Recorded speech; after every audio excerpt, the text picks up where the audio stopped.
Explaining football to the friend who's just there for the nachos? Hard. Tailgating from home like a pro with snacks and drinks everyone will love? An easy win. And with Instacart helping deliver the snack time MVPs to your door, you're ready for the game in as fast as 30 minutes. So you never miss a play or lose your seat on the couch or have to go head-to-head for the last chicken wing. Shop Game Day Faves on Instacart and enjoy $0 delivery fees on your first 3 grocery orders. Offer valid for a limited time. Other fees and terms apply. Bonjour, ici Patrick Pierrat. InfoBref vous donne l'essentiel des nouvelles en ce vendredi 11 octobre. Tous les établissements de santé au Québec vont pouvoir offrir des soins dentaires gratuits en vertu du programme fédéral de soins dentaires. Au Québec, seules les cliniques privées pouvaient jusqu'ici offrir des soins gratuits pour ce programme. En effet, depuis l'entrée en vigueur progressive du programme en mai dernier, le gouvernement Legault interdisait son application dans les établissements publics de santé. Pourquoi ? Parce que Québec juge que ce programme est une ingérence du gouvernement fédéral en matière de santé, qui est une compétence provinciale. Mais le gouvernement Legault vient de changer d'avis en autorisant les établissements publics québécois à y participer. Pour mémoire, le programme fédéral de soins dentaires couvre les résidents canadiens dont le revenu familial est inférieur à 90 000 $ et qui n'ont pas d'assurance dentaire. Les 65 ans et plus, les moins de 18 ans et les personnes en situation de handicap peuvent déjà en bénéficier actuellement. Tous les résidents canadiens admissibles pourront en profiter dans le courant de l'an prochain. Québec veut pouvoir contrôler de façon précise le nombre d'étudiants étrangers afin de le limiter. Le ministre de l'Immigration, Jean-François Roberge, a déposé un projet de loi qui vise à doter le Québec de nouveaux pouvoirs pour mieux encadrer le nombre d'étudiants étrangers. Le gouvernement dit qu'il souhaite fixer le nombre maximum de demandes qui pourront être présentées par des étudiants étrangers en fonction de différents critères. La région du Québec, le niveau d'enseignement, le programme d'études et même l'établissement pour certains établissements particuliers. Selon le gouvernement, entre 2014 et 2023, le nombre d'étudiants étrangers et titulaires d'un permis d'études valide a plus que doublé. Il est passé d'environ 50 000 à 120 000 personnes. Dans les écoles, la violence des élèves envers le personnel a atteint des sommets. Selon des données obtenues par la Fédération du personnel de soutien scolaire, en 4 ans, le nombre d'actes de violence envers le personnel a augmenté en moyenne de 40%.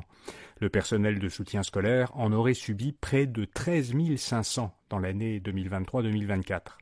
Et ce total est incomplet parce que seulement 43 des 72 centres de services scolaires ont partagé des données avec le syndicat et près de la moitié du personnel ne rapporterait pas les incidents dont il est victime. Les professionnels les plus souvent victimes de violences par les élèves sont les techniciens en éducation spécialisée. La majorité des Canadiens surestiment la hausse des prix en épicerie. C'est l'une des conclusions d'un nouveau rapport du laboratoire de sciences analytiques en agroalimentaire de l'université Dalhousie. Des quelques 3000 personnes sondées, 55% estiment que l'inflation des prix des aliments pendant la période d'1 an qui s'est terminée en août a été supérieure à celle qui a été mesurée par Statistique Canada. Air Canada s'est entendu avec ses pilotes. 2 tiers des 5200 pilotes de la compagnie ont accepté l'entente de principe conclue par le syndicat pour leur nouvelle convention collective.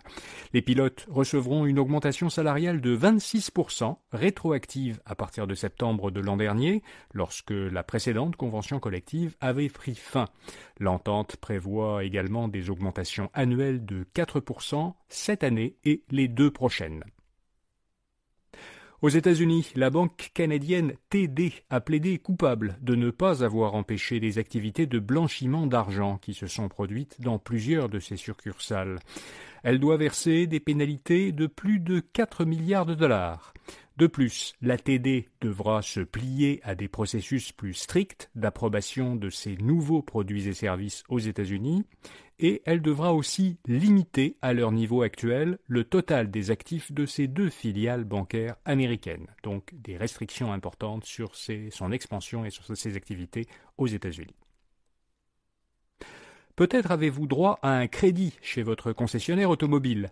Dans le cadre d'un règlement d'action collective, la Cour supérieure du Québec oblige 150 concessionnaires à offrir à certains de leurs clients un crédit de 75 $. Les concessionnaires visés auraient enfreint la loi sur la protection du consommateur en ajoutant des frais cachés sur la facture de leurs clients.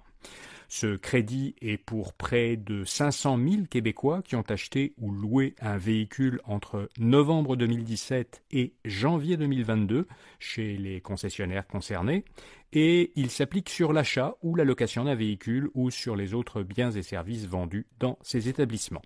Vous trouverez ce vendredi un lien vers la liste des 150 concessionnaires concernés dans la version infolettre de ce bulletin de nouvelles en page d'accueil d'infobref.com.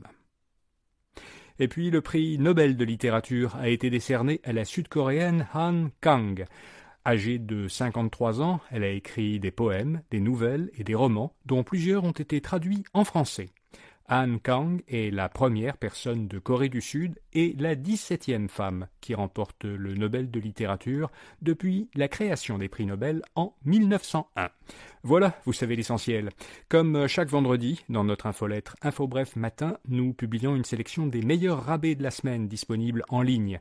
Vous la trouverez à infobref.com ou en suivant un lien vers cette rubrique dans les notes de cet épisode. Ce balado fait relâche lundi 14 octobre, jour de l'Action de grâce. Alors, rendez-vous mardi 15 octobre pour notre prochain bulletin de nouvelles. Bonne fin de semaine et à mardi matin.